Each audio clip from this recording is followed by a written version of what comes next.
সম্মানিত দর্শক, স্বরাষ্ট্রমন্ত্রী জনাব সালাউদ্দিন আহমেদ বলেন ভালো, দেখতে ভালো, আর সময়টা তার। এই সময়টিতে বাংলাদেশে জনাব সালাউদ্দিন সাহেবের মতো এরকম আকর্ষণীয় ব্যক্তিত্ব, পুরুষ আর দ্বিতীয় জন নেই।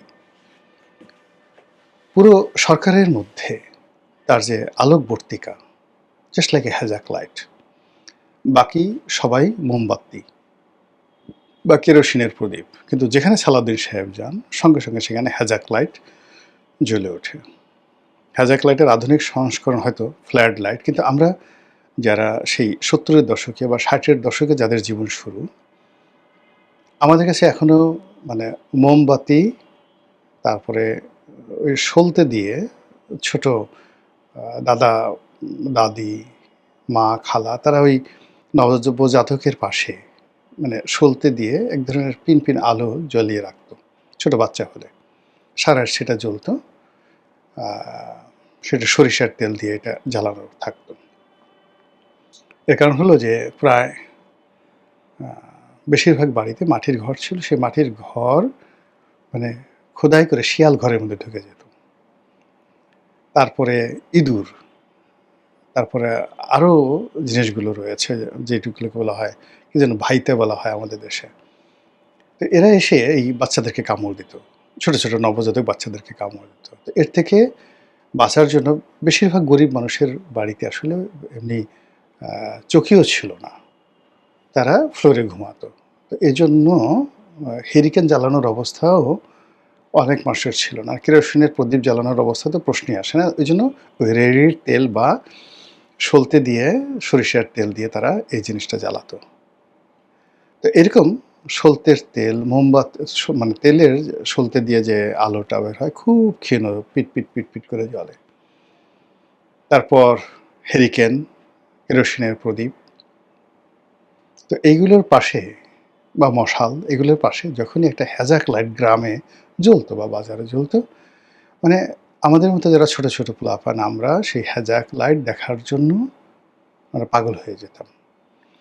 গ্রামের কোনো বিয়ে বাড়িতে যখন রাতে কোনো অনুষ্ঠান হতো, এরকম একটা বা দুটো হ্যাজাক লাইট ভাড়া করে আনা হতো, এবং আপনাকে দাওয়াত করুক বা না করুক শুধু হ্যাজাক লাইট দেখার জন্য সেই ছেলেরা, বুড়োরা ওই বাড়িতে গিয়ে হাজির হতো। এই ছিল হ্যাজাক লাইট। তো সেই অর্থে আমাদের বর্তমান রাজনীতির অঙ্গনের পূর্ণিমার চাঁদ বলেন, হ্যাজাক লাইট বলেন, কিংবা উদিত সূর্য বলেন, সবই এখন সালাউদ্দিন সাহেবকে কেন্দ্র করে হচ্ছে। তাকে সবাই ডিফ্যাক্টো প্রধানমন্ত্রী বলছেন, আর অনেক কিছু। এখন এই সালাউদ্দিন সাহেব সম্প্রতি আওয়ামী লীগকে নিয়ে একটি অতি মূল্যবান কথা বলেছেন, খুবই গুরুত্বপূর্ণ। আর তার সেই গুরুত্বপূর্ণ বক্তব্যটি হলো যে দিল্লিতে আওয়ামী লীগের দাফন হয়ে গেছে, আওয়ামী লীগ আর ফিরে আসবে না, নো মোর আওয়ামী লীগ। কাজেই আওয়ামী লীগকে নিয়ে কোনো আলোচনা নেই। দাফন অর্থ কি? দাফন অর্থ মানে সমাধিস্থ করা। হিন্দু মতে চিতায় জ্বালিয়ে দেওয়া, মুসলমানদের ধর্মমতে জানাজা পড়ে তারপর কবরস্থ করা, এটিকে বলা হয় দাফন। আমাদের দেশে দাফন কাফন এই কথাটা খুবই ব্যাপকভাবে প্রচলিত। আপনি যদি মুসলমান হন তাহলে দাফন কাফনের আগে আপনাকে কতগুলো আনুষ্ঠানিকতা করতে হবে। এক নম্বর হলো আপনাকে মরতে হবে, ইউ হ্যাভ টু ডাই, আপনাকে মরতে হবে। ২ নম্বর হলো যে মরার পরে মুসলমান ধর্ম অনুযায়ী আপনাকে গোসল করাতে হবে, পাক পবিত্র করতে হবে, আতর ঠাতর মাখাতে হবে। ৩ নম্বর হলো আপনার জানাজা হবে। ও ও আপনাকে গোসল করার পর আপনাকে কাফন পরানো হবে, কাফনের কাপড় পরানো হবে। তারপর জানাজা হবে, জানাজার পরে আপনাকে কবরে যখন রাখা হবে ওটাকে বলা হয় দাফন। এখন সালাউদ্দিন সাহেব যে বক্তব্য দিয়েছেন সেই বক্তব্য অনুযায়ী আওয়ামী লীগের দাফন হয়ে গেছে, কবর হয়ে গেছে কোথায়? দিল্লিতে। এই কথাটার ভাব সম্প্রসারণ করব। এখন ধরুন আওয়ামী লীগ তো একটা দল নয়, আওয়ামী লীগ কোনো ব্যক্তি নয়, আওয়ামী লীগ শেখ হাসিনা নয়, ইভেন আওয়ামী লীগ বঙ্গবন্ধু নয়। আওয়ামী লীগ হলো একটা বিশ্বাস, এ বিলিভ, যেটা এদেশের ৬ কোটি মানুষ মস্তিষ্কে এবং মনে ধারণ করেন। তাহলে মস্তিষ্ক যদি ৬ কোটি হয় আর মনও ৬ কোটি, তাহলে ১২ কোটি।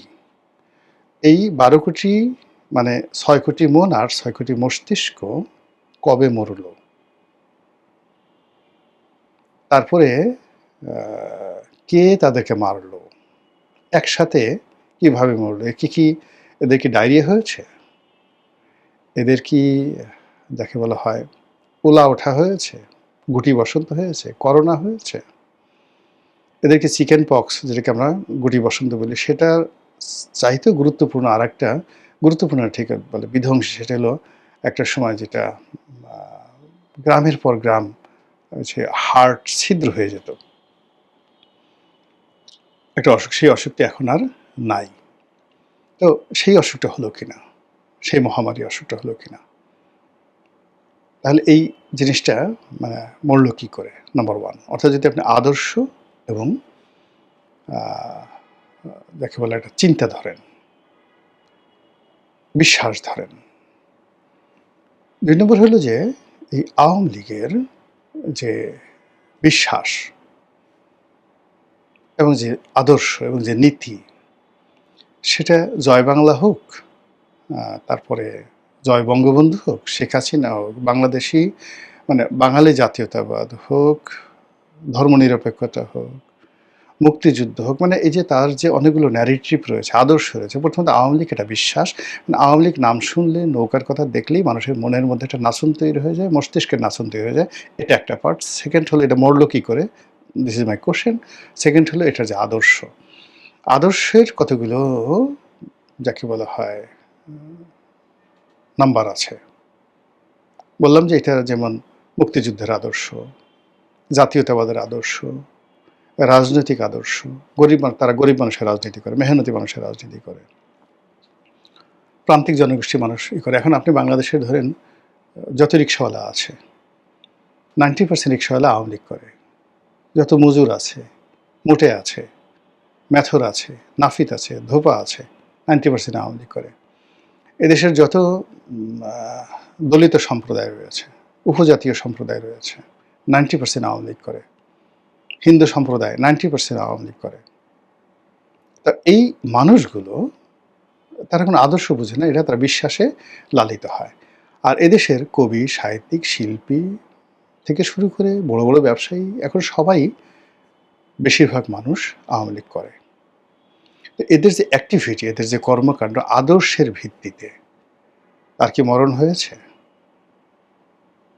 এরা কি এখন জয় বাংলা আন্দোলিত হয় না? এরা কি এখন ৩২ নম্বরে যেতে চায় না? এরা কি শেখ হাসিনার কথা শুনে রোদন করে না? এরা কি সকাল বিকেল খোঁজ নেয় না আওয়ামী লীগ আবার কবে আসবে? এখানে মরণ হলো কোন জায়গাতে আপনি একটু বলেন। ৩ নম্বর হলো আওয়ামী লীগ তো একটা ইতিহাস। সেই ইতিহাসের ধারাবাহিকতায় ১৯৫৪ সন, সেই ইতিহাসের ধারাবাহিকতা ৫২ থেকে শুরু করেন, ১৯৫২। এবং এই যে ছাত্রলীগ আমরা বলি, ছাত্রলীগ কিন্তু আওয়ামী লীগের চেয়ে পুরনো সংগঠন। তো ছাত্রলীগ শুরু হয়েছে সেই কি বলবো পাকিস্তান জমানা থেকে।